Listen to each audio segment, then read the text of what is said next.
विद्यार्थियों नमस्ते। Last lecture में हम जूलिया गृहस्वामी से क्या कहती है, क्या बताती है, यानी वो बताती है कि मालकिन ने उसे 3 रूबल दिए थे और यह बात गृहस्वामी को पता नहीं है, इसलिए वह उससे आगे क्या कहते हैं हम पन्ना क्रमांक 17 पर देखेंगे। वह गृहस्वामी जो है वो कहते हैं, देखो तुम न बताती तो हो जाता ना अनर्थ। खैर देर से ही सही, मैं इसे भी डायरी में नोट कर लेता हूँ। यानी 3 रूबल उसकी पत्नी ने, यानी गृहस्वामी की पत्नी ने जूलिया को दिए हैं। यह बात अभी तक उन्हें पता नहीं थी। तब वे जूलिया से कहते हैं, तो अगर तूने यह बात मुझे बताई नहीं होती तो मेरे ऊपर अन्याय हो जाता, यानी अनर्थ, यानी भारी अन्याय या बुरा। यानी देर से सही, लेकिन तूने मुझे यह बताया तो यह बात भी मैं मेरी डायरी में नोट कर लेता हूँ। और डायरी खोलकर उसमें यूं ही कुछ लिखता है। हाँ तो 14 में से 3 और घटा 2 बचते हैं, 11 रूबल। और देते हुए, संभाल लो, गिन लो, ठीक है ना। यानी सिर्फ 11 रूबल बच गए हैं। यह तनख्वाह, यह वेतन वह उसे दे रहे हैं। फिर जूलिया वह कहती है, हाँ उसके तब हाथ कांपते हैं और वह रूबल हाथ में लेती है। रूबल मैंने समझाया कि रूबल यह रूस की मुद्रा है। कांपते ही स्वर में वह कहती है, जी धन्यवाद। और उसकी इस बात पर आगे क्या होता है, गृहस्वामी क्या कहते हैं, अपना गुस्सा नहीं संभाल पाता, ऊंचे स्वर में लगभग चिल्लाते हुए, तुम तुम मुझे धन्यवाद दे रही हो जूलिया, जबकि तुम अच्छी तरह जानती हो कि मैंने तुम्हें ठग लिया है, तुम्हें धोखा दिया है, तुम्हारे पैसे हड़प लिए हैं और तुम इसके बावजूद मुझे धन्यवाद दे रही हो। और गुस्से में आवाज कांपने लगती है। यहाँ तक हम देखेंगे कि गृहस्वामी उसे फंसा रहे हैं, यह बात जूलिया के ध्यान में आती है, लेकिन मालिक होने की वजह से वह उनके सामने एक भी बात सही है कहने के लिए तैयार नहीं होती। वे उसे कहते हैं कि मैं तुम्हें ठग लेना चाहता हूँ, यानी तुम्हें फंसाना चाहता हूँ, तो भी तू कहती है कि मुझे बराबर दिया गया है। और वह कहती है कि धन्यवाद करती है। क्यों धन्यवाद दे रही है, तुझे समझ में नहीं आ रहा, मैं तुम्हें ठग रहा हूँ, फंसा रहा हूँ, मैंने तुम्हें धोखा दिया है, तुम्हारे पैसे मैंने हड़प लिए हैं। यह सब कुछ समझने के बावजूद भी तू मुझे धन्यवाद दे रही है। बात सुनकर गृहस्वामी को गुस्सा आता है कि यह धन्यवाद क्यों दे रही है, मैं जो कर रहा हूँ वो बात तो गलत है, वो समझती है, लेकिन ये धन्यवाद क्यों देती है। आगे देखेंगे वो क्या कहती है जूलिया। जी हाँ मालिक। गृहस्वामी गुस्से से तुतलाने लगता है। तुतलाने लगना यानी शब्द मुंह से बराबर न निकलना। जी हाँ मालिक, जी हाँ मालिक, क्यों क्यों जी हाँ मालिक, यानी वो चिढ़ते उसके ऊपर। जूलिया वे चिढ़ते इसलिए वो डर जाती है और भयभीत स्वर में क्या कहते हैं, देखो, क्योंकि इससे पहले मैंने जहां जहां काम किया उन लोगों ने तो मुझे एक पैसा तक नहीं दिया, आप कुछ तो दे रहे हैं। यानी वह पहली जहां काम कर चुकी है वहां के लोगों ने उन्हें काम के पैसे नहीं दिए हैं। वह इस बात को लेकर खुश है कि ये मुझे कोई तो भी दे रहे हैं, क्यों ना मुझे 11 रूबल मिल रहे हैं, ठीक है उतने तो हाथ में आएंगे। यह बात सोचकर वह अन्याय भी सहने के लिए तैयार है। और वह उन्हें बताती भी है, डरते हुए कहती है कि मैं आपको धन्यवाद क्यों देना चाहती हूँ, क्योंकि इससे पहले जहाँ जहाँ काम कर चुकी हूँ वहाँ के लोगों ने मुझे कुछ भी नहीं दिया है, आप तो कुछ दे रहे हैं। इससे वह खुद को बहुत खुश मानती है और वह उन्हें धन्यवाद देना चाहती है। आगे गृहस्वामी उसे कुछ उपदेश करते हैं। देखो, गृहस्वामी क्रोध के कारण कांपते उत्तेजित स्वर में, उन लोगों ने तुम्हें एक पैसा तक नहीं दिया जूलिया, मुझे ये बात जानकर जरा भी आश्चर्य नहीं हो रहा है। स्वर धीमा कर।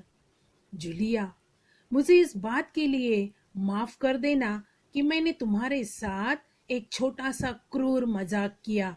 देखो, क्रोध तो आता है उन्हें कि यह सही बात बताने के लिए डर रही है।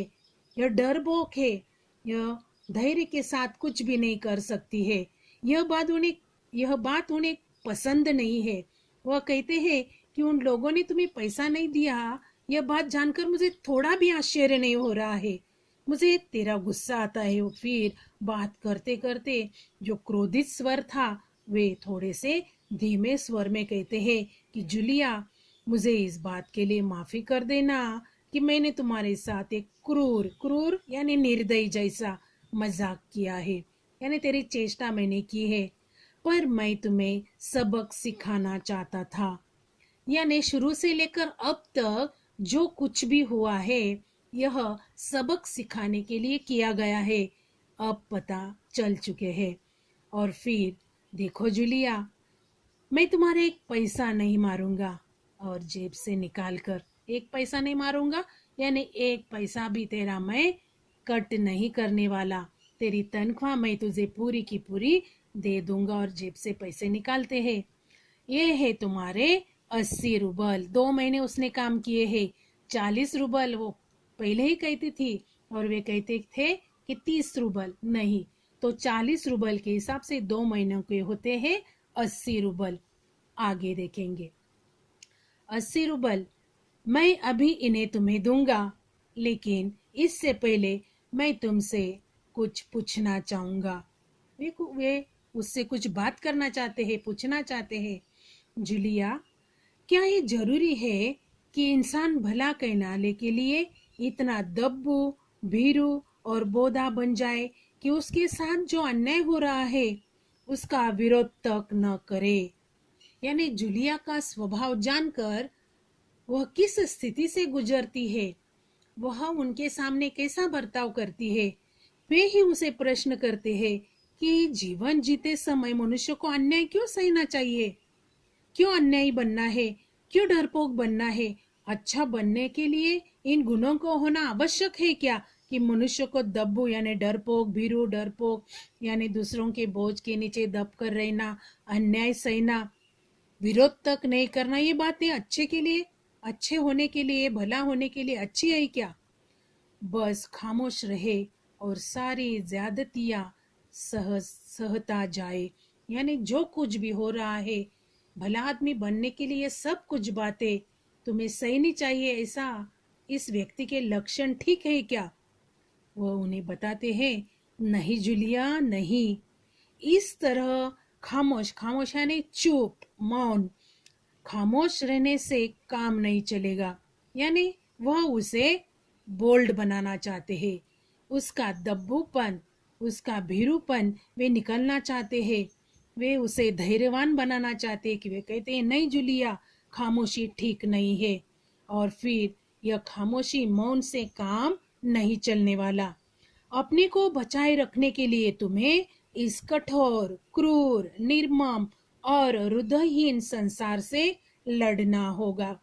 यानी समाज के हर तरह के गुण यहाँ बताए गए हैं। समाज में व्यक्ति किस प्रकार रहता है, कठोर रहता है, क्रूर रहता है, निर्मम रहता है। कठोर यानी दूसरों का कुछ भी लेना देना नहीं, यानी पत्थर दिल वाला। क्रूर यानी अत्याचार करने वाला। निर्मम यानी जिसे ममता नहीं है। और हृदयहीन यानी जिनके हृदय में करुणा ही नहीं है, पत्थर दिल है। ऐसे संसार से हमें लड़ना होगा, ऐसा संदेश वह उसे देते हैं। अपने दांतों और पंजों के साथ लड़ना होगा, पूरी शक्ति के साथ। मत भूलो जूलिया, इस संसार में दब्बू और रीढ़ रहित लोगों के लिए कोई स्थान नहीं है, कोई स्थान नहीं है। यानी अंत का पैराग्राफ जो है, गृहस्वामी पूरे पैराग्राफ में उसे कुछ न कुछ सीख हर एक लाइन में देकर चले गए हैं कि मनुष्य को संसार में जीना है तो उसे दब्बूपन को बाजू हटाना है। और दब्बूपन अगर हमारे साथ है तो इस संसार में हमारा स्थान कुछ भी नहीं है और इस संसार में दब और ऋण रहित लोगों के लिए कोई स्थान नहीं है। अंत में कहते हैं कि कोई स्थान नहीं है, यानी मनुष्य को इस संसार में जीते समय संसार के हिसाब से ही उतार चढ़ाव देखने चाहिए और उसी के साथ ही बर्ताव करना चाहिए। तो शुरू से लेकर अंत तक जो कुछ भी बताया गया उसका अर्थ लास्ट पैराग्राफ में गृहस्वामी ने हमें बताने की कोशिश की है। तो इस प्रकार जूलिया को जो सीख दी गई है हमारे ध्यान में आई होगी, उसी जैसा बर्ताव हमें भी करना चाहिए बच्चों। तो इस पाठ के प्रश्नोत्तरों का लेखन मैंने दिया है करने के लिए। पन्ना क्रमांक 36 से लेकर 41 तक, यानी 36 to 41 इन पेजेस से तुम्हें अपने कक्षा लोक भारती 9वीं की नवनीत से आपके प्रश्नोत्तरों का लेखन नोटबुक में करना है। धन्यवाद।